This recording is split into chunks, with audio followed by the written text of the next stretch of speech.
And we're live. Hey, Michael. Excellent. Hi, Jason. How's life in Seattle? Rainy and cold and miserable, horrible. Yeah, But yeah. it's We're in London, but but in I'm e-commerce, it's always a sunny day. I'm putting on my best face. Yeah, This is me at my most happy, even though it's cold and rainy outside. Let's do this, man. Let's have a great time talking about e-commerce. And absolutely.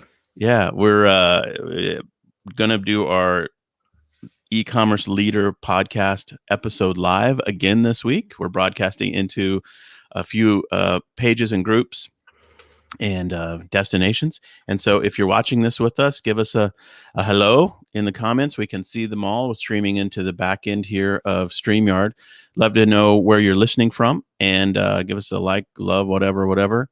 And we'll wait for a few minutes here before we actually start the show, as has become our custom. I guess we've done this for 3 or 4 or 5 episodes now.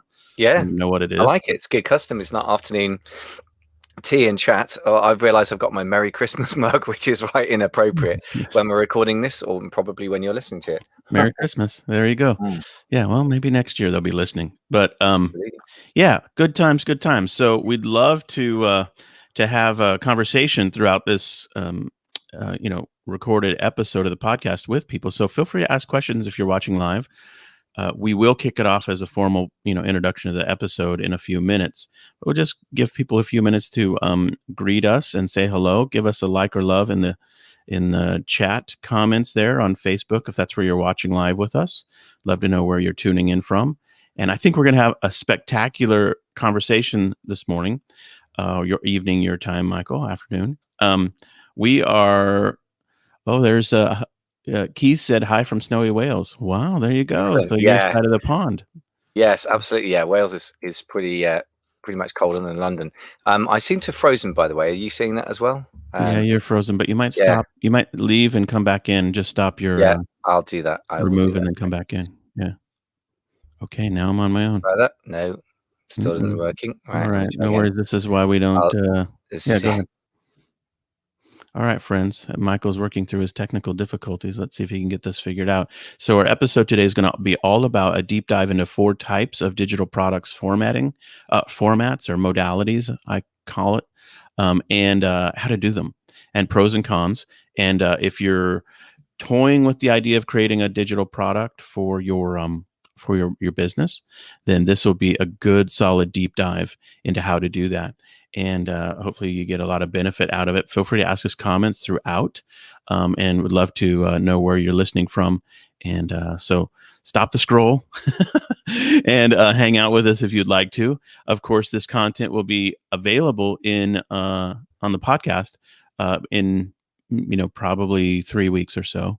But if you want to watch us record the episode live, then that would be fantastic. And so hopefully that sounds great. We are pushing into our e-commerce summit group, our 9 Mountains group, and a few other places. So tell us what group you're watching from if you want to, or what Facebook page or YouTube channel in the comments if you'd like to do that as well. And hi from Newmarket, UK. All right, Alex, thanks for joining us. This is a fun time. So we got the folks across the pond hanging out with us today, Michael's crowd and community, and it's an honor to be able to hang out with you all. And we'll have folks, of course, from the US participating as well. There he is. He's back. Hey there. Sorry about that. Some weird, random technical difficulties just to previous live. genuine, authentic British handmade technical difficulties delivered to America by you. Yes. Right. So I could hear most of what you're saying. Yeah, it's so instead of me causing you to ramble completely off the topic, we actually got a really great topic. I think digital products is a wonderful topic. Apart from anything else, is different to what everyone's doing, and as they say, zig when they zag. And different isn't just the thing for the consumer to think about. This is a business model differentiator, and I think those are so powerful, because if you are doing something and you're killing it, and your competitors just cannot figure it out because you're not following the usual business model. And Amazon's such a transparent marketplace, particularly. It's so valuable. And then of course there's the near zero marginal cost, which is just a wonderful thing for anyone who's got a physical products business. Cash flow is such a huge problem, or funding. I've been asking a lot of people who are quite advanced sellers, a lot about what their problems are, so I can really fine tune what I'm offering the more advanced sellers this year. And cash flow and funding is just keeps coming up. Yeah. So if we remove that barrier, that's just a wonderful scaling opportunity. So I'm very excited about the whole digital products thing. I'm really, really great that we're deep diving. So do you think we're good to get going? Have we got a few people saying hello? I think so. Feel free to jump in with us and say hello, friends. Give us a like, love, comment in the in Facebook or YouTube, wherever you're watching. Let us know where you're tuning in from, and also let us know where technically online you're watching. If it's in one of our groups or YouTube channels, that would be fun to know as well. We're ready to do this, man. Let's jump in and have a great conversation for the topic and record it. And I think without further ado, we can jump into it. So the title is Common Formats for Digital Products and How to Achieve Them. And I'll do the intro, I guess, on this deal. We ready for that? I'm good to go. Yeah. All right, friends, we're going to jump in. But as I mentioned a moment ago, feel free to leave comments or ask questions as we do the recording. We're happy to weave them right into what we're doing in the podcast, and it'll end up being part of the podcast for the long term. Okay, here we go. Here's my intro. In June of last year, we did a great episode on digital products. Why do them? How to find good ideas, common pitfalls, and lots of examples. So in this follow-up episode, we're going to talk through the details of common formats that are available to you, how to put them together, the pros and cons, and really do a deep dive on the subject for these 4 particular types of digital products. So, Michael, are you ready to jump into this? Absolutely. I love that. The question, always the question, are you ready? You ready to commit your soul?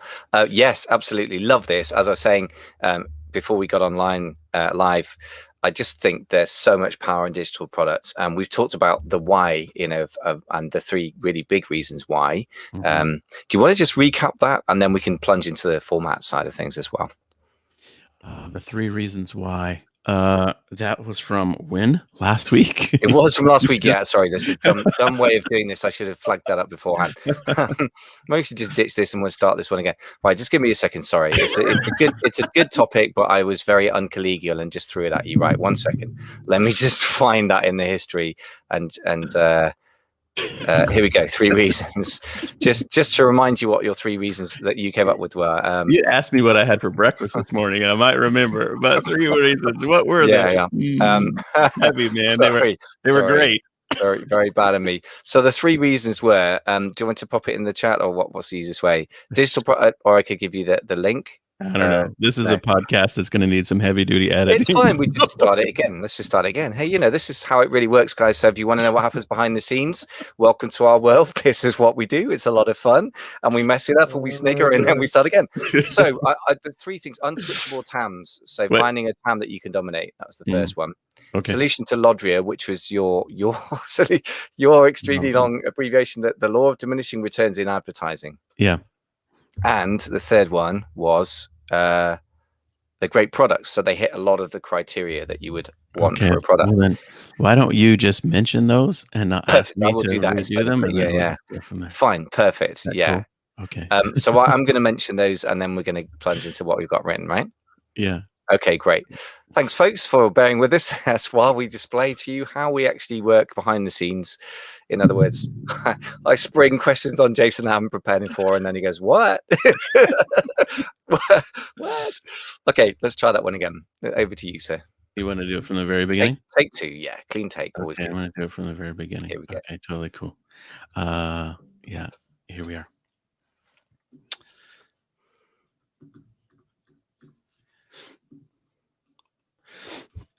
In June of last year, we did an amazing episode on digital products with a great overview of why you should do them, how to find good ideas and common pitfalls, with lots of examples and detail. So in this follow-up episode, we're going to talk through 4 common formats, or what I like to call modalities, for digital products, and really give you a deeper dive into them. Michael, are you ready to talk about this fun topic? Absolutely am. I think this is such a fantastic topic for really the 3 reasons that you talked about in our last episode that you should add a digital product, so why you should bother. The first one is people are obsessed with finding a big potential market, or TAM, total addressable market, but you were talking about it's much better to find a small one and dominate it. And this can really be part of it, because the economics of it allow you to dominate a lot more easily. That was my understanding of what you were saying. The second one, which is just such a sophisticated concept, which I loved, was your LODRIA. So the law of diminishing returns in advertising. It's because you call it financial diarrhea that leads to dehydration and death of your company. Your words, my friend. But I really, whilst the grim image, I really love the reality check, and it's something people don't talk about enough. And again, the economics of a digital product can overcome that. Yeah, I think you have to pronounce it LODRIA if it's going to rhyme with diarrhea. Okay, fair enough. LODRIA then. So it is. And then the third one is, you were talking about, you have sort of lots of different attributes, which if you haven't heard the episode, do listen to the previous episodes. A really important prelude to this, I think. So you realize why you got to really take this seriously, that there are so many great attributes to products, and they are, digital products hit a lot of them. One of which I would just flag up as an Amazon seller who sourced from China. So hard to copy, which is so important. If you just told me that, I'm sold already. So, the great reasons why it matters. So yeah, I'm very excited to dive into, the actual formats, because the reason behind it is so powerful. So that brings us to, what are these common formats? What's your first format or modality? Yeah, the first one is a PDF document. And it's one that many people would just overlook, because PDF documents are so ubiquitous. They're used for many things, but they are a sellable product. And it's almost so simple that I think many people would just skip over the concept, because they equate them with free document sharing, process or work. It's like, okay, that needs to be a PDF. Oh, okay. But we really can't actually make products out of PDFs. And of course, that's what Cinnamon and I started doing in September 2009.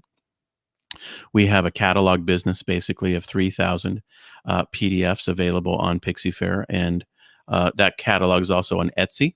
And so those are our two sales channels. The PDF document details are pretty straightforward for those who are familiar with them. It stands for Portable Document Format. Made famous by Adobe, and the Adobe Reader is really the default tool for them. It's really the most popular universal document formatting format to share in online. But let's just mention a few pros and cons of them, and really think through, how could we do this as a digital product? How could it be a sellable item or a usable item? But before I go on with those, Michael, thoughts on just this as the delivery methodology or modality, PDF? First, just very simple, obvious point is that you guys have built, a serious business that's given you your income for many years based around this, as I understand. So it's just so easy to overlook the simple, and to assume that complex, whatever form complex takes, is better for the customer, and therefore you're going to make more profit. I mean, I think the simplest was Occam's razor. I think, some chap from 14th century England said, like, the simplest solution is often the best. And you guys are proof of that. So that's the main thing that strikes me, is it's such a simple, basic type of product on which to build a sophisticated business, which is brilliant. Yeah. And I don't want to rehash the prior episodes, but I just want to say again, try to rationalize this into your own context. If you sell potato chips, think about doing digital products related to potato chips. If you sell hair care products, think about doing digital products related to hair care products. Don't take this on as a shiny object and say, oh, I have to be a guru to teach on whatever digital thing to try to migrate into a whole different business. That's not what I'm suggesting. What I'm suggesting is, find your core customer that you're already selling to, and create a digital product that they would find appealing and pay you for, or at least want from you. I mean, it could be a free version, but you also, it could be a paid version. So that's the gist of this. So please don't dismiss it out of hand, because I know we're all sold so hard into selling on Amazon as third-party sellers with a product-based approach. And the salesmen who sell you into that are great at doing it. And, so that's great and all, but I know so many people who literally will sell a physical product on Amazon as a third-party seller or whatever. And they might sell $10,000 worth a month, but they're profit is 0.00 or negative. And so if you sell a digital product and you make a couple $100 per product, or a couple thousand per product per month, and it's just no fuss, no muss, set it and forget it. Don't have to work on it again in the future. Near zero marginal cost for delivery. The customer instantly gets it. Forget about 2-hour delivery time. Like, oh, 2-hour delivery time. Dude, I've been delivering my products instantly since 2009. So this has the attributes that could bolt into your existing business with really attractive business properties. And that's the whole gist of it. So I apologize for revisiting the primary use case before we talk about the details of PDFs. But I just want to make sure that we don't lose people because they think it's so darn simple. It's too simple to work. Yeah, listen, do not apologize for re-educating Amazon sellers. It's incredibly important. That's why I'm so happy to work with you and try and get the word out, because we just get confused about what's important. Profit's what matters, and actually cash flow is what really matters in the short and medium term to not die as a business. So we're educated by Amazon, or we have rather our thinking distorted intentionally. They gamified it, and number of units sold and revenue seems to be what matters. And as you just pointed out, you could get a couple of hundred sales a month or even a year from a product that just sits there and that it's almost all profit. That's a beautiful thing, and we can just overlook it because it's so undramatic. As you say, simple can be good. So tell me about the other. So let's dial in on PDFs then. So what are the particular pros and cons of PDFs as distinct from other digital products, would you say? Let me share 5 pros and then 2 cons.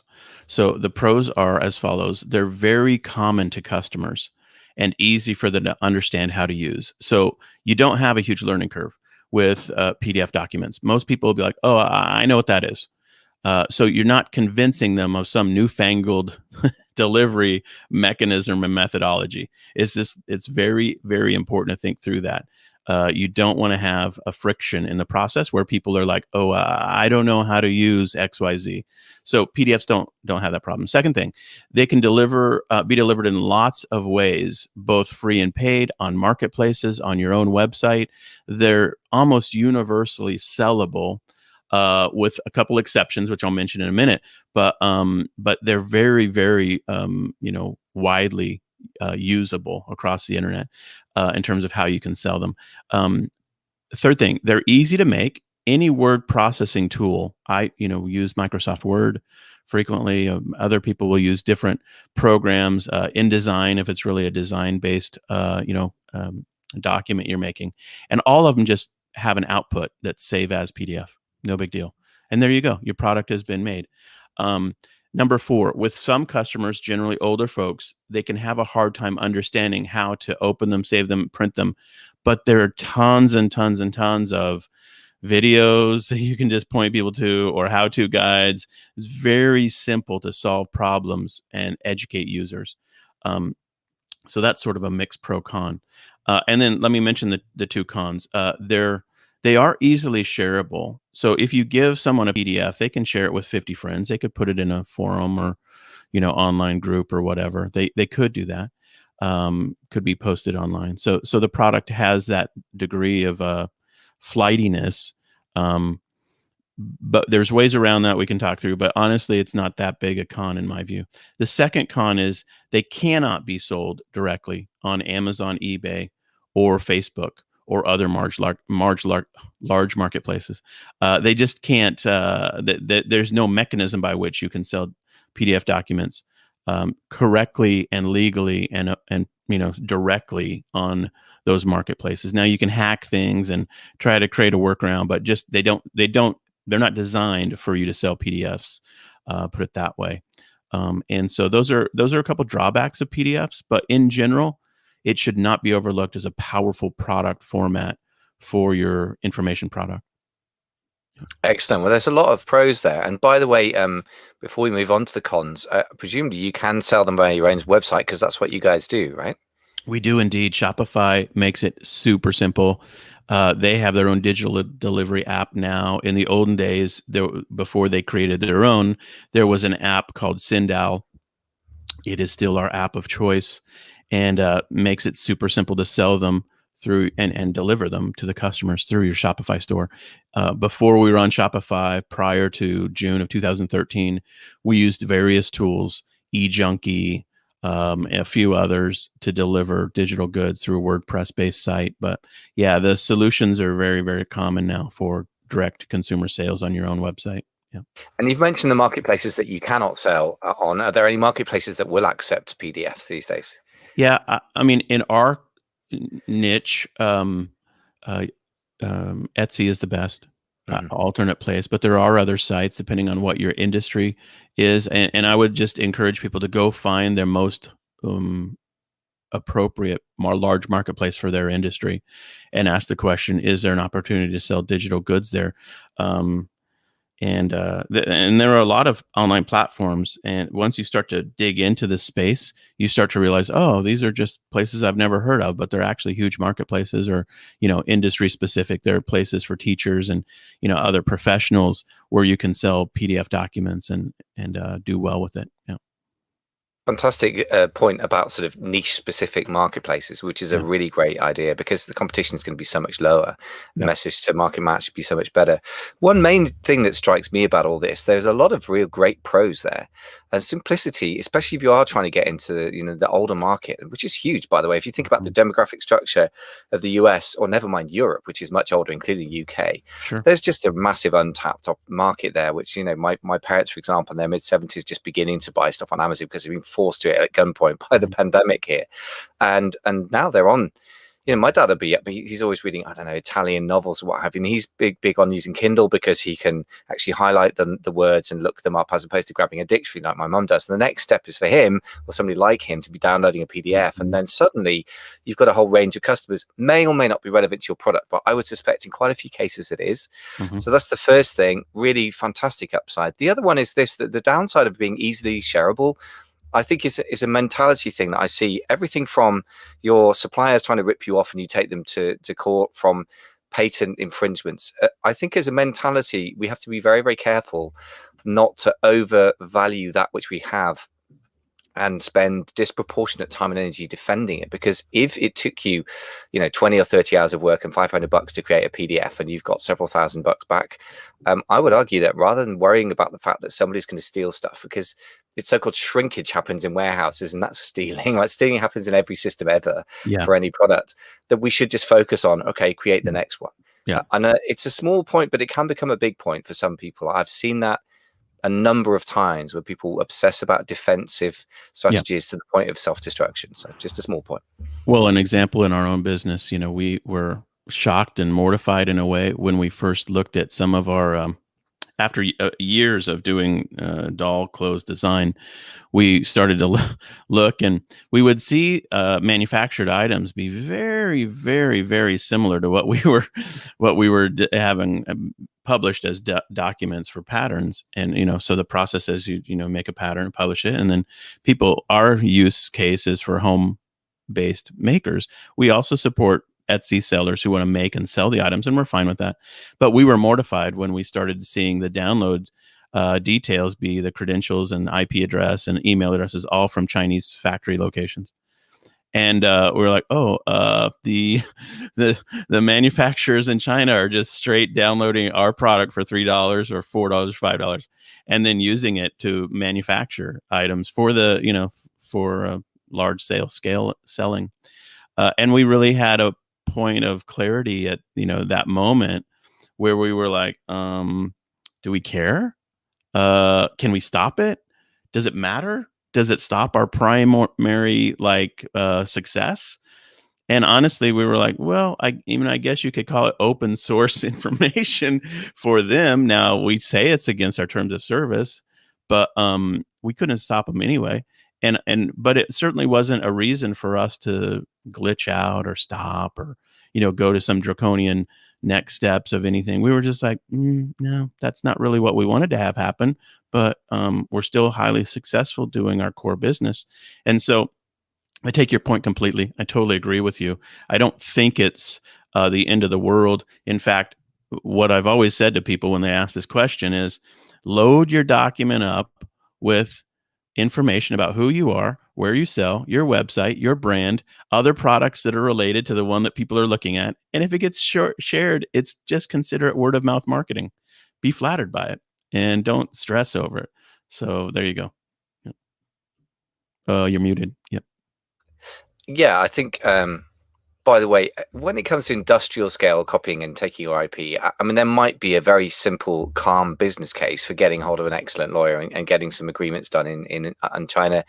Probably very hard to do though, unless you're at really huge scale. Yeah. But yeah, as you said, I mean, really, just the ordinary consumer stealing it, just because for most people that's going to be more relevant, unless you happen to be producing world-class sort of documentation of how to make physical goods. For many people, that probably will not be the case.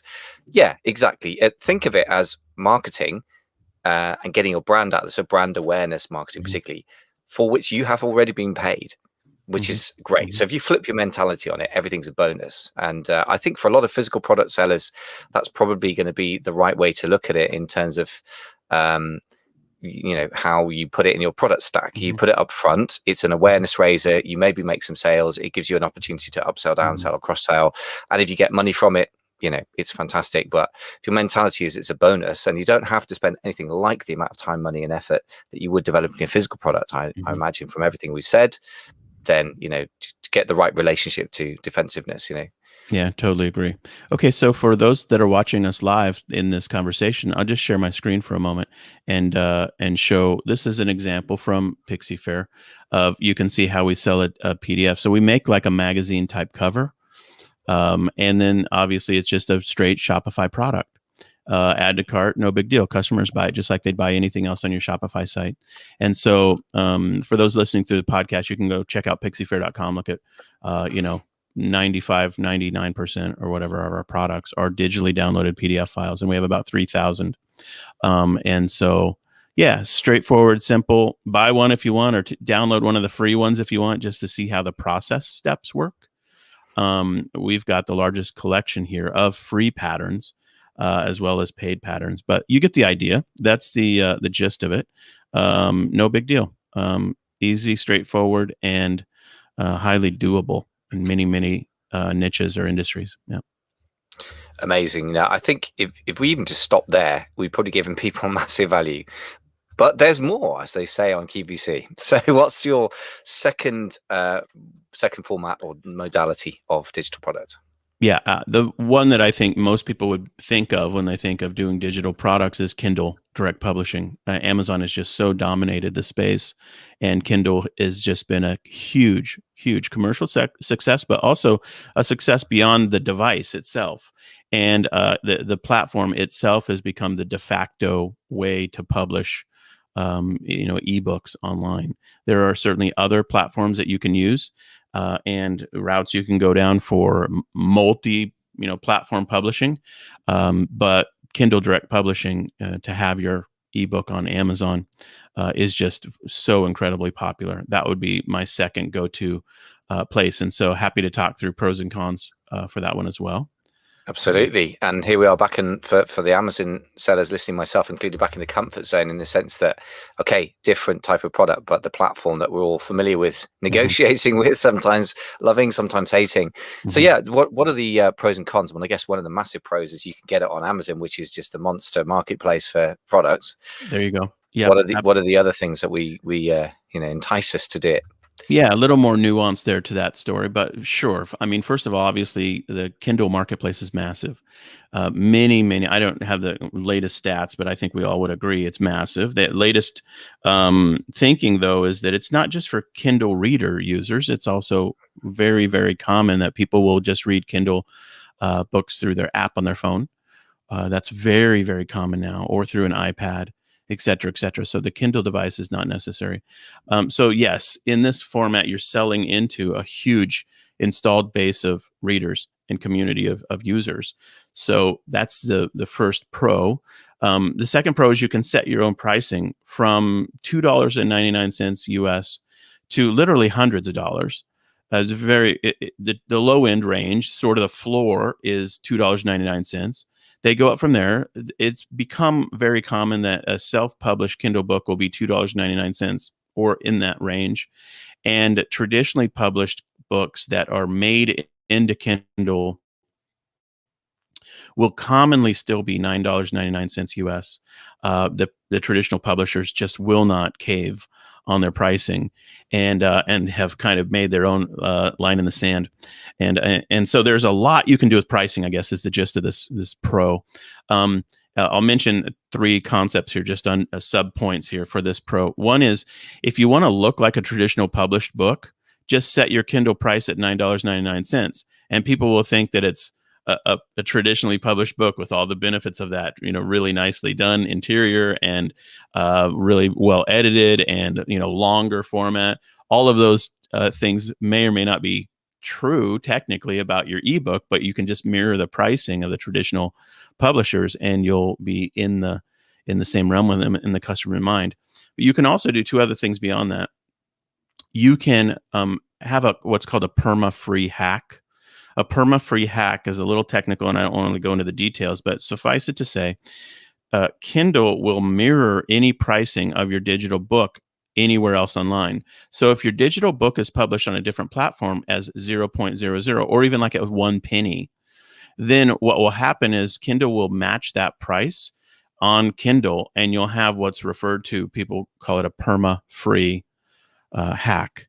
And so you can have a near zero price point on Kindle, actually, if you just follow those types of steps.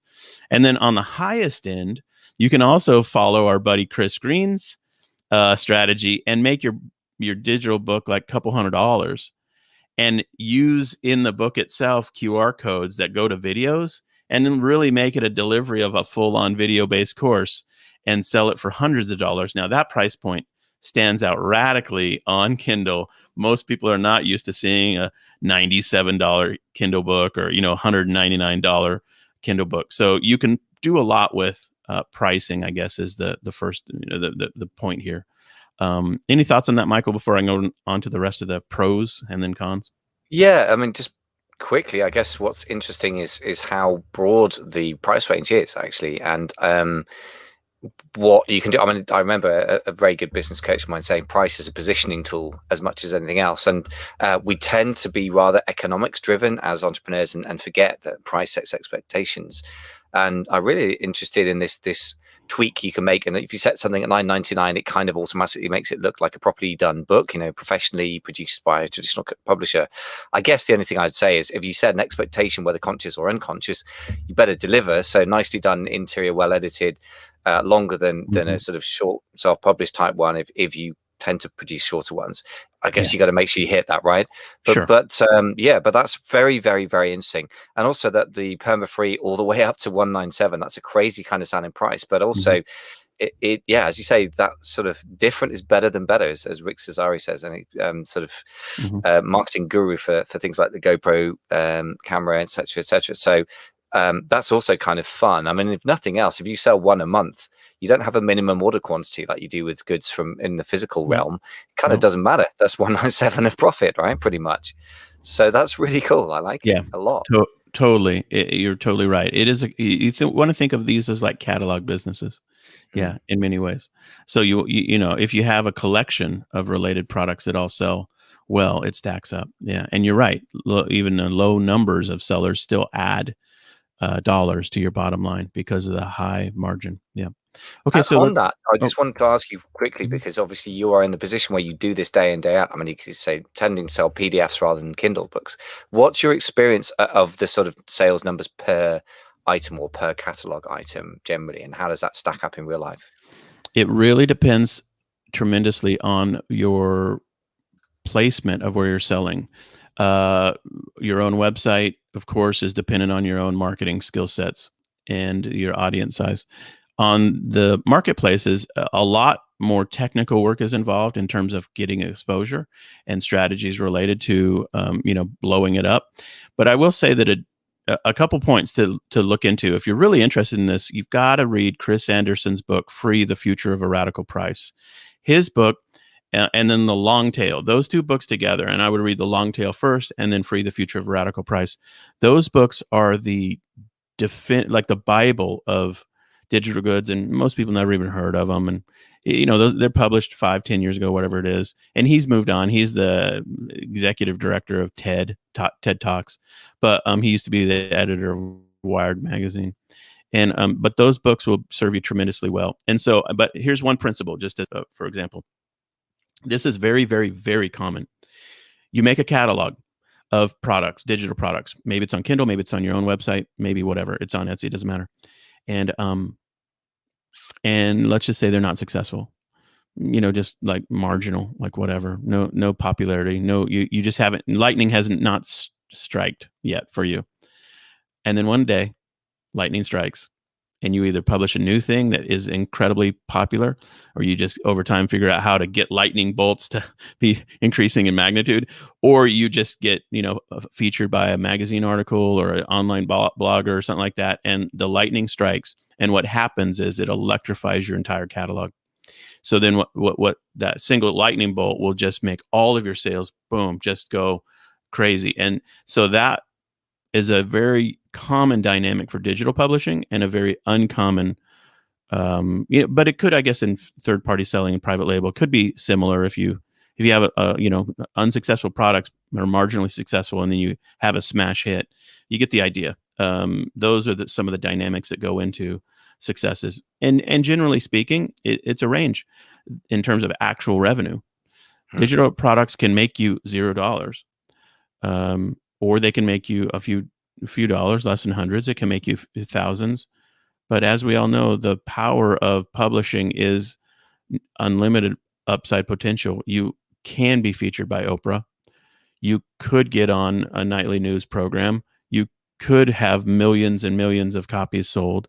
It is not, it is there. It is a feature of the universe of publishing. And will that happen for you? I don't know. Probably not. Yeah. I mean, statistically, probably not.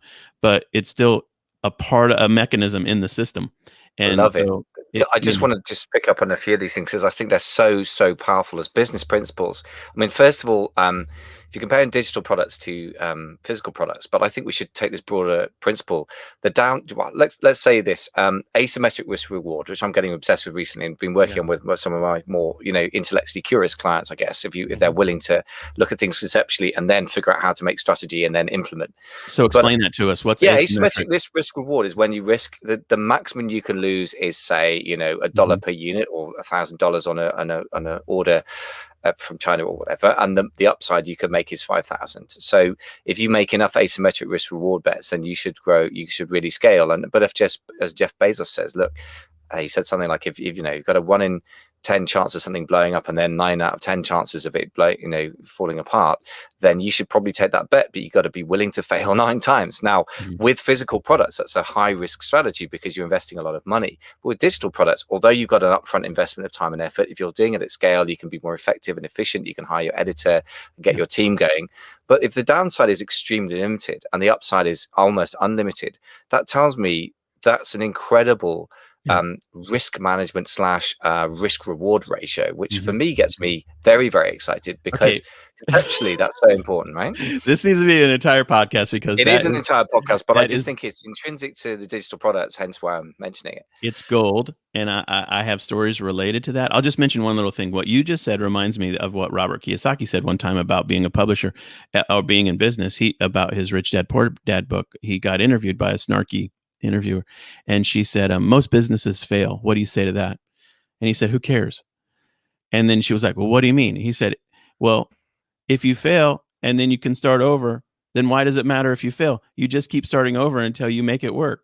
And she was like, well, and he's really just his thinking there is the risk reward question, and applied to business generally, but it also, of course, applies to product level work. So I totally agree with you. We need to do an episode on that, because there's so much gold there to mine for us as business owners. Yeah, we do. But you're quite right. Let's get back to the topic in hand. So you were about probably to tell a bunch of other useful stuff about Kindle books. So tell me what else is good about Kindle books. Yeah, a few other things, tidbits that people might not know. We already mentioned the fact that you can do Kindle books on mobile devices, your phone. So if you educate your customers that they don't need a Kindle reader, then they're good to go. And you just share links. Hey, here's how you have the Kindle app on your phone or iPad or whatever. And once they go through that learning curve, they're good. So that's an obvious one. The other one that people might not notice is that actually when you publish on Kindle, you're given in the back end the opportunity to publish your book in essence worldwide. It does go, the English version goes to many, many, many Amazon marketplaces around the world. And that's kind of cool. So you end up getting royalties from Amazon Japan and, all over the world every month. And so it is a worldwide distribution network. Now, you could take it a step further and do translation work and have specific translation, for marketplaces. I haven't done that personally for my self-published work, but I have had that done for my traditionally published books through McGraw-Hill. And it's really cool. I mean, it's crazy. I have a Korean copy of my Instagram Power Book over on my shelf. And it's just kind of crazy cool to look at. And lots of versions that have come out of my traditional books. It's kind of a keepsake. You're like, I want to get a copy of this. It's really weird and amazing and cool. And so that's a part of that system. What else? Here's a really super powerful one that's important for people to understand. If they're just thinking this through, you can use Amazon Marketing Services, or AMS, or what Amazon Advertising, whatever the new name is, for books, for Kindle books. And the system of advertising is very straightforward. And if you're familiar with it for the physical product side, you'll know how to do it exactly. But the nuance here is really important. When we work with physical product sellers on their Amazon advertising, Kyle, my business partner, is really the guru on this, and so he'll work with clients. And the ACoS, the average cost of sales for a physical product, has to account for the cost of the product. Of course, that just makes sense, and the Amazon selling fees, et cetera, et cetera. So you really can't spend very much money on a physical product before it's not profitable advertising. But for a digital product, you can spend 2-3 times more, I would just say, just generically, because there's no cost of goods. So you can advertise. So just conceptualize this for a moment. This is really important to get. Let's say you're in this marketplace. Like, I don't care what it is. Like, you sell toilet paper on Amazon. You can't advertise your toilet paper and spend very much money without starting to go negative in terms of the cost structure. But if you wrote a how-to blog, which is, I didn't mean for it to be that ridiculous of an example, or a book about the topic generally, okay, maybe toilet paper is a bad idea, but you get the idea. If you write a how-to guide or any info guide or some related book, you can then therefore advertise that much more broadly. It's just easier. You have more budget to attract new readers. And if you tie them together, virtual bundles, or literally just connect the information inside your book to your product some way, give a coupon code, whatever, you've got your hooks into a new niche or industry in a more manageable way than if you're just trying to run AMS ads. I hope people are listening to this, because just trust me when I say I know so many people who struggle with their AMS advertising to make it work. And this is just another vector of approach. So that's a huge pro. Let me just mention the 2 cons, and then we can jump back into all this. Your format for Kindle is not PDF. Your format would be EPUB or .mobi format. So that's a con. But the good news about it is there are tons and tons and tons of Fiverr gigs, Fiverr.com, that people will format your Word doc or your PDF document into .mobi or EPUB instantly. I mean, for $5, they'll do the whole thing. No big deal. So, and then another con is it is a crowded marketplace to be publishing on Kindle, and therefore you need to bring your own advertising to the party. And just plan on being the marketer for your product, not just depending on, Amazon to push it. But I will say this: the first step would just be AMS ads.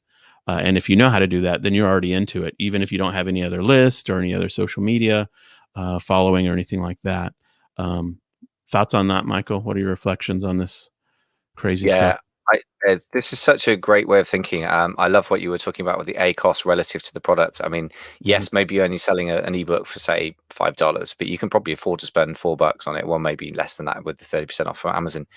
But that's one thing. But the other thing that strikes me is, again, on Amazon, we tend to have to work in the mentality of each product's got to wash its face. So each product on its own has to be profitable. So you spend a certain amount on advertising, and you've got all your COGS and Amazon costs and everything else. And if you're lucky, you've got a 30 to 40% gross margin before you do your advertising, and maybe 20 to 30% afterwards if you've got the numbers right. But I would just say, if you can step away from that mentality and be willing to put your books out there, and Kindle books, maybe loads of them, and just break even on that. It's just a self-liquidating system that, if nothing else, and this is the least it's going to do, is going to really raise brand awareness and give you authority within your space. And the other thing I would say is this, that one of the most important things that everyone's obsessing, I think absolutely rightly, about as private label brand creators on Amazon, is creating a sort of authority such that people think you're the authority in your brand space, and therefore people will buy more easily. Their conversion rates will be higher on Amazon, and they'll pay a higher price. So it turns up in a very measurable, concrete way. And books are the authority builder. If you want to be, for example, a friend of mine just sold, a guy called Ben Leonard, he's sold a company called Beast Gear, which, by the way, he's a big fan of the podcast. And he was kind enough to get in touch and talk about that. And I interviewed him the other day, and he said, yeah, he's really all about building that authority. And if you can do that through books, even if it's just a break even, the knock-on effects of your brand are going to be huge. So there's so much upside to this. It's just incredible. Absolutely right. Totally agree. And I'm glad he's a fan of the show as well. That's really cool. So if you're watching with us live, as we stream this and create this podcast, you can see on the screen, I'm sharing my my Kindle author page. I'm on my Amazon author page. It's for all my books. So you can, go check out my author page. You can see the books we've made, the modalities of paperback as well as Kindle edition. And so it's very straightforward. I would just say that the Kindle publishing platform itself, once you've gone through it one time, you are an expert. You'll be very comfortable with it after one time publishing. The first time might be a grind, but there are so many YouTube videos and how-tos. I don't really have a current course on like how to publish on Kindle, because honestly, the help section, the YouTube channels, teachers for all of these types of things is just so obvious. And so I would just encourage people, go through the growth pain of trying it one time and then figure out how to go from there. You'll notice that our blog is also hooked into my author page. That's a different whole topic, which is how Amazon literally gives me free traffic to my own websites. Most people don't think Amazon's cool like that, but they're so cool, man. They just refer people off of their site to my site all day long. Amazing. And all you do is you have an author profile and you set up your blog feeds. You can even have 3 or 4 blog feeds that feed into it. And you can see I'm pumping stuff out 2 days ago, 3 days ago, 5 days ago. This is a little known secret marketing weapon, man. If you want traffic from Amazon to your website, it's not hard to do. All you got to do is have a digital product and publish it on Kindle. And there you go. Look at all the blog posts. I mean, for goodness sakes, it's like a stream almost. And it's just because we have content marketing that works, and it feeds right in automatically. We don't do any technical work. This just sucks right in through RSS feed right into the Amazon author page. And so there you go. Yeah. So Amazon really does treat authors very differently from physical product sellers, because if you try and do that in the physical product space, that's instant account suspension. Yeah, it's great. I mean, there's so many upsides that are kind of hidden, and when you look at it, there's more and more. And the other thing I would say is, again, a sort of reality check. Just because something's new means we can lose our sense of proportion about it. But actually, when you think back, if you are a physical product creator or product developer and seller, how much work goes into that, and how much risk you take, and how much blood, sweat, and treasure it goes into it. Compared to that, yeah, it may be new, but many people are able to talk reasonably articulately about their products. And we've talked about how to create books before, but I think it's important to revisit the fact that it's going to be a heck of a lot less financial risk and a heck of a lot less work overall. Just because it's new the first time is going to be painful for anything new to a degree. But again, worth really getting over that mental barrier, because just because it's your comfort zone to spend tens of thousands on a new product line from China doesn't mean it's actually low risk. So there you go. It's just getting over the mental comfort zone. On the other side of it, I think so much less work than a physical product really has to be. Totally agree. Okay, so we ready for format number 3? Absolutely. Yeah, hit me with it. Sure. It follows on nicely with Kindle, and that is the audio format. So you literally can have an Audible version of your your book, your ebook, and turn it into an Audible based, listenable book.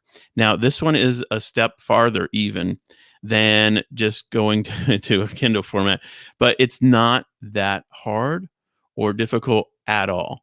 And so let me just mention a few pros and cons about Audible books, and then really hope to entice people to check it out. A few things about it. Audible is an Amazon business that is an extension of their paperback and Kindle versions. They've just baked it all together. You can see it whenever you look at a book listing on Amazon generally, and it is powered by ACX.com.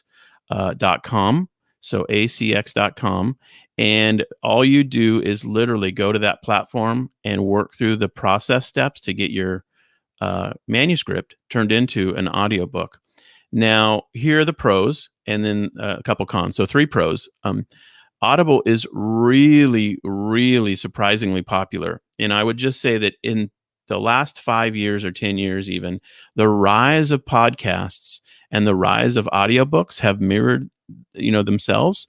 And many, many, many entrepreneurs or side hustlers or whatever have globbed onto podcasting. Like, here we are, we're podcasting.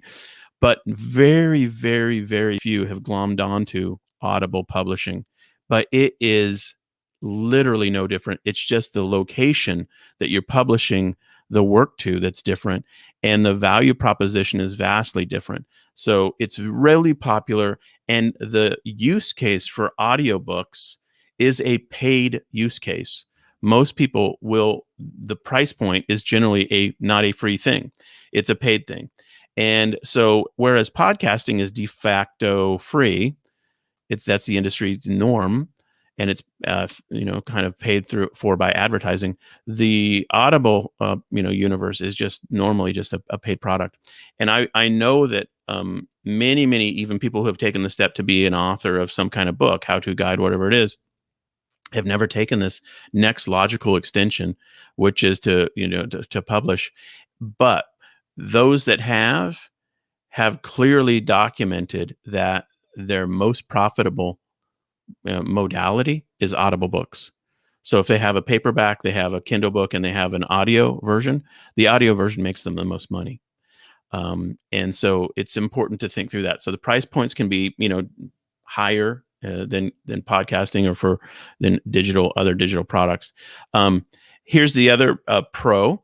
If you don't want to read your own book, and again, this could be a how-to guide, it could be a walkthrough, it could be a deep dive into some kind of product niche or industry, could be an expose on the 9 dirty secrets no one wanted you to know about whatever the industry is. Here's the cool part. You can just go on acx.com, and if you don't want to read it yourself, you can just hire a voice actor, and you don't have to even pay them up front. They just get a stream of future revenue from royalty payments. And so that whole system is designed for the professional voice talent to power the system. So the delivery of the audiobook can be immediately world class.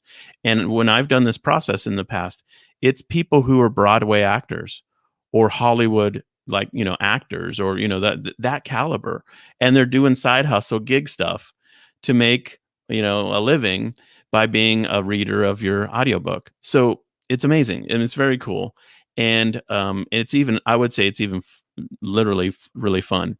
I'd go that far as to say the creation process in that regard it's a hoot to choose the style of voice and the accent and the age and gender and all that kind of stuff, and then listen to examples. It's fun. So 2 cons. There is no Amazon advertising tool that allows you to push audiobooks, at least not that I've ever found. And if somebody does, please leave me a comment in the notes. So you can't advertise these as simply as you can a Kindle book or paperback book. And then another negative or con is similar to KDP. It is overall a crowded marketplace, although I would say it's a fraction of the Kindle marketplace. It's still there's still a competition there. So as with the other things we've talked about, you need to figure out how to bring your own marketing to the party, and just plan on doing advertising for your own Audible book, if you're going to make it a go. So those are pros related to Audible. It is literally. Here's the thing. You know how like merch came up and was super popular a few years ago and still is, like, oh, merch, you can, print on demand. Well, I think the use case for most merch people is that they make little to, no money. Now it's super easy but the Audible system is a higher barrier to entry, but the outcome I think is much more positive. I think people who would say, yeah, I went through the Audible process and I'm making money on my digital product, it's more common that way. So that's the third modality or format for a digital good. Yeah.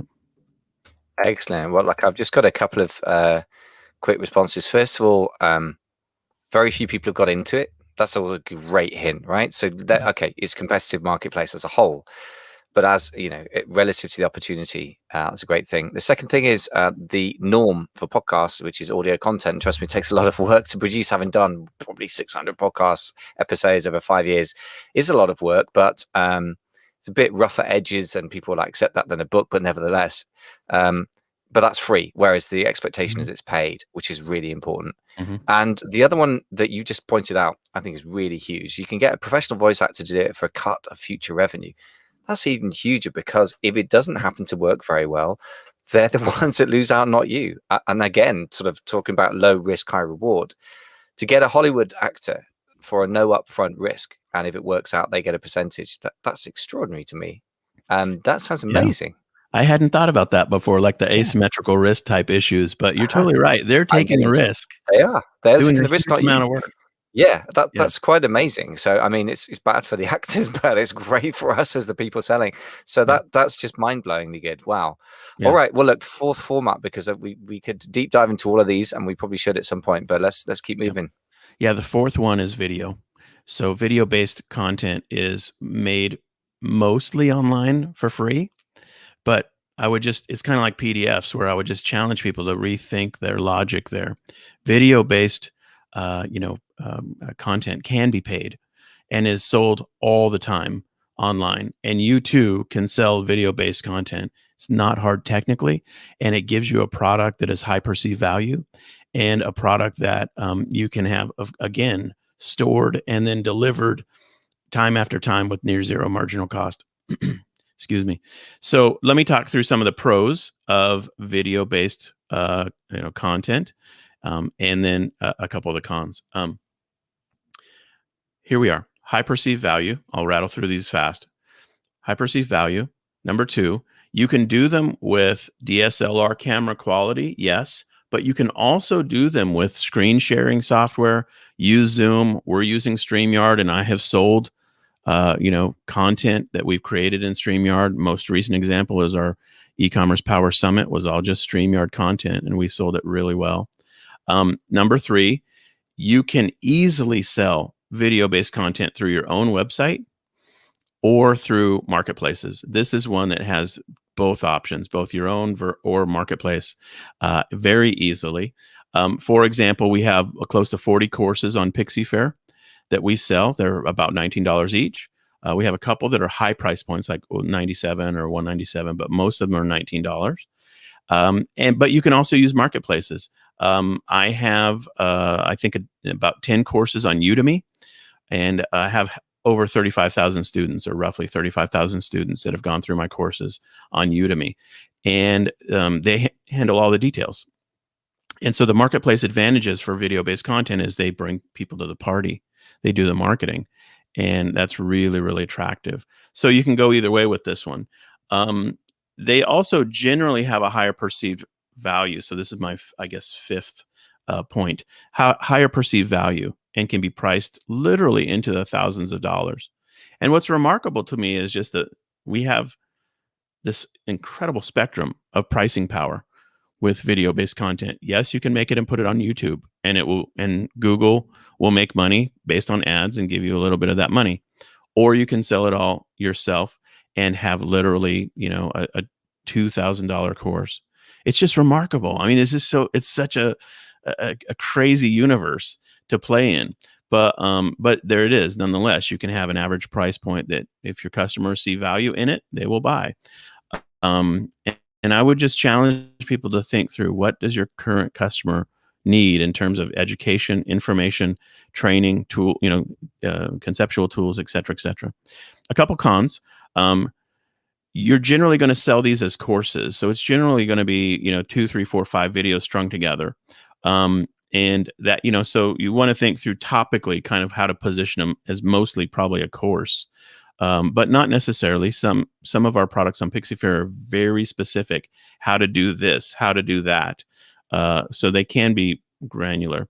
Another con is, as with market-based selling options, these are crowded marketplaces, and whether you sell on your own website or sell on marketplaces, you're going to need to be ready to bring your own marketing to the party to grow sales, and really consider this something that you have to build energy and momentum for, with an email list, social media, blogging, et cetera, et cetera. So it depends on whether you tap into a marketplace and have a really hot topic and you get the benefits of the marketplace doing the marketing for you, or whether it's a grind and you say, well, I'm one of many on this topic and I've got to make my digital product stand out. So there you have it. Videos, I think it's an underused digital product format, but is highly valuable and not technically hard to do these days. Yeah, interesting. So a couple of things that strike me about this. Lots of upside potential. Video courses have high perceived value, 100%. I've bought so many, and so many people who sell on Amazon have spent at least $500, probably 2 or 3 times, if we're honest, and up to $5,000 for the big private label courses. Normally those come with a physical conference or group coaching attached. But look, if you sell, 200 people into $5,000 course, you do the math. I mean, you can afford to book a hotel somewhere. But most people do not make the leap, having spent so much money themselves, to, I could do this myself for my physical products. And you guys obviously doing that. So the interesting thing with you is, okay, Udemy, you're just another, you're very good information marketer, but nevertheless, okay, we're all very, very familiar with that as consumers. But what you've done on Pixie Fair is very interesting, because that relates directly to e-commerce products. So I think that's the difference for me, is that's it can work for both. And I think people just very much silo video off into, oh, I do physical products and video belongs over here for the information marketers. And that is a false dichotomy that you guys have proven. 40 videos on your e-commerce site, right? Absolutely right. And for those who are watching live with us, I'm showing my Udemy instructor page. So you can see I've got 34,907 students that have gone through my courses, and they just sell. They're just there. People just keep signing up, keep buying them. And it's been just a long-term, huge, can I be honest, blessing financially in my life. I mean, it's just, I've done this work so long ago, I don't remember the pain of doing it. It's just there now. And you're right. On Pixie Fair, we continue to do online courses, and you can see them on our site under, the menu structure. We have online classes, and you can see here many of them, $79 price point, $29 price point, $19. And, very straightforward. This is, the how-to type content for a sub niche in the sewing space. Of course, it makes sense in that context.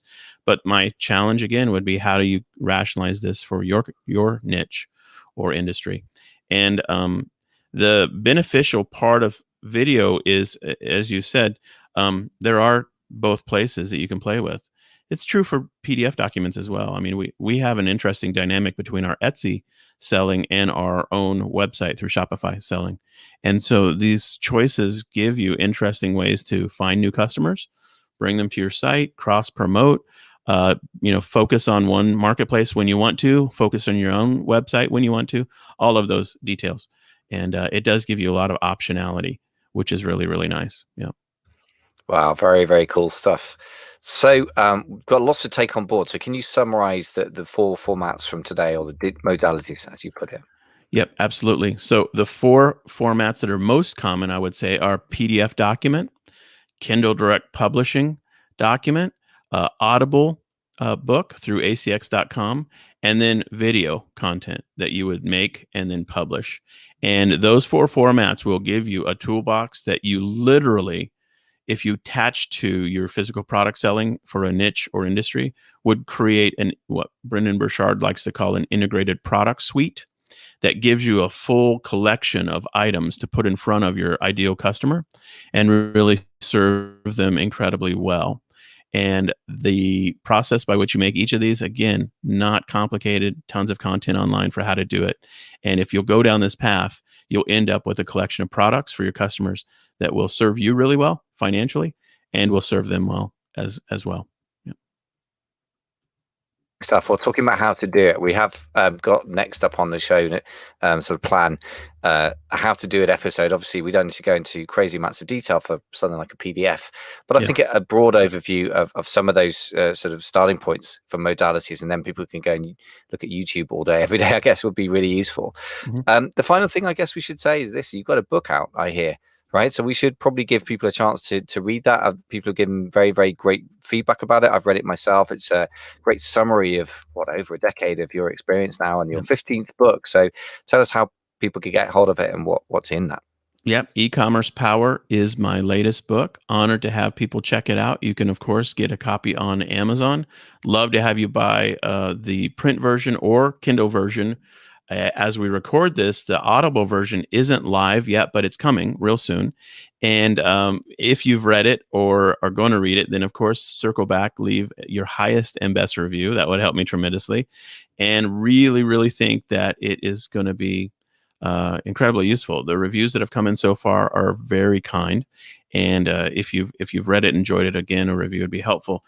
And it's a comprehensive book. Most of my other books are about a tactical thing like Instagram or email marketing or pricing, but this is the first book that I've tried to go from beginning to end on how to build a business. And I really start the story with my decade of dreaming, I call it, where I literally heard about online selling but didn't know how to do it for 10 full years. And I reminisce a little bit about that because I think a lot of people are in this situation where they just haven't put together the pieces yet, and they're listening to this podcast and looking for resources for how to put the pieces together. And so the goal with the book is to shorten that to, days of dreaming instead of decades of dreaming. So you do not have to flounder around for 10 full years like I did and not know what in the world you were doing. And so the book is laid out very logically, sequentially. And of course, those that heard about it and went through it recently, our e-commerce power summit, just was a great time. Over 20 presenters shared. That content will be available in an evergreen format at some point in the future as well for people who buy the book. But I'd love to have people check it out. Yeah. Brilliant. Thank you so much. It's a great book. I mean, it's very, very good to have distilled wisdom for somebody who's been out in the trenches for so long. And the final thing to say, folks, is as ever, if you've enjoyed today's show, first of all, don't forget to subscribe, which you can do in pretty much any podcast player. And if you happen to be on Apple Podcasts, don't forget to give us a rating. You don't even need to write a review, just like Amazon these days. You can just tap and give us a star rating. So that'd be very, very helpful to us as well. So don't forget to share the love. And we're out. And we're out. Done. Awesome podcast, man. Yeah, it's good. God, I got a bit down a bit of a rabbit hole around the risk reward thing, but honestly, I just think I look at through everything. That's a whole topic, but I starting to look at everything through that lens. It's like, okay, how does this stack up with asymmetric risk reward? And most things don't stack up, but that what you were mentioning about that, like the Audible book, for example, somebody else is taking all their skill and their wonderful, voice and the ability to sight read, as actors call it, which is, as you said yourself, having done it, not as easy as it looks, and make your book sound wonderful. And they're taking all the financial risk. Is that why they do it? Is that why they do it? You think because it's basically practicing how to read? Idea. I don't think so. I think it's because actors are just generally broke. It's hyper competitive. You know why? It's a hyper competitive industry because there's a massive supply of people who want to be the star. Yeah. And as an ex-musician, sometime musician now these days, I guess that I can totally relate to that. And then there's not that much work. I mean, so that's why you can get incredible talent from the acting and creative space generally, same with physical designers. And I'm not suggesting you should exploit or be unkind to people, but Amazon's doing that for you. Amazon's good at exploiting people and creating amazing value for the consumer. And in your case, you're kind of the consumer of their services, and they're taking all the risk, which is kind of, is how it is. But I mean, it's again, asymmetric risk reward. If you get somebody to record your book and it sounds wonderful and it sells a lot, you get amazing upside. If you don't, you haven't paid them. Yeah. I mean, that's extraordinary. That's just, massive. Yeah. I will say this just for us, but just between us and the folks who are watching with us live, that process I've gone through both as a self-publisher and then been a part of it through a traditional publisher, McGraw-Hill. And I'll tell you, actually, it's very cool to do as a self-publisher because the technical details you get to choose. Like for example, I want a young Australian female to read my book, or an old Scottish guy to read my book, like whatever. And what you do is you put a paragraph, you throw it up there, and they all give you samples. And you're like, wow, oh, that sounds just like Captain Picard from the Star Trek or whatever. So yeah, exactly. Yeah. But then, just as a word of, just as a commentary, actually, as it happens, when you publish through traditional publishing, like through a big, one of the big, East Coast publishers, they control all the details. Yeah. And I found that to be, as a control freak that I am, a bit frustrating, to be honest, because and if you want to know what I'm talking about, you can go listen to the Audible version of Instagram Power, the newest edition. It's an old guy. And literally when I started listening to it, I was like, this guy sounds like it was kind of like this. Well, y'all, in this book, we're going to be talking about Instagram marketing. And it was just sort of affected in sort of a twangy American country style. Yeah. And I was like, why in the world would they have chosen that? But I don't know. But I wasn't involved in the process. And, maybe that is actually the voice that sells billions of copies. And I just didn't know that. But nonetheless, I was just a step removed. So no disrespect to my amazing publisher, McGraw-Hill, but it's just a process step that was interesting to me. And, but if you self-publish, you get to do all the, choosing yourself. And it's really fun. Yeah. So yeah, I can really see that. Also, that doesn't sound very representative of you somehow. But then again, as you say, maybe your publisher knows something you don't. But often, the emperor has no clothes. When you look at something and you think that was a bad decision, it often is. Just maybe they're not very good at choosing voice actors. Yeah. Because they're a publishing house, they're not necessarily geared to the Audible side as a big part of their business. Maybe they got 25 years of dealing with print media and one of dealing with Audible, so. But anyway, yeah, I take your point. I mean, it does sound like a lot of fun and an amazing opportunity. I mean, it's definitely something I've got to seize at some point pretty soon. I mean, I've just got a lot of projects on my plate, but that's just amazing stuff. Awesome. Sure. Well, great episode as always, man. Really appreciate the chance to hang out. If you're watching this in one of our groups or on our channels and you're still with us, thank you again for hanging out with us. If you have questions about these 4 modalities or digital publishing in general, feel free to ask them in the comments, and we're happy to answer and circle back and follow up. Hopefully this has been a good deep dive. I know, man, time flies, but over an hour on just the 4 modalities, but that's how it works. So wonderful. Absolutely. Yeah. Thanks, man. It's been good. All right. A pleasure. All right. Thanks, everybody. Have a great weekend, and we'll go from there.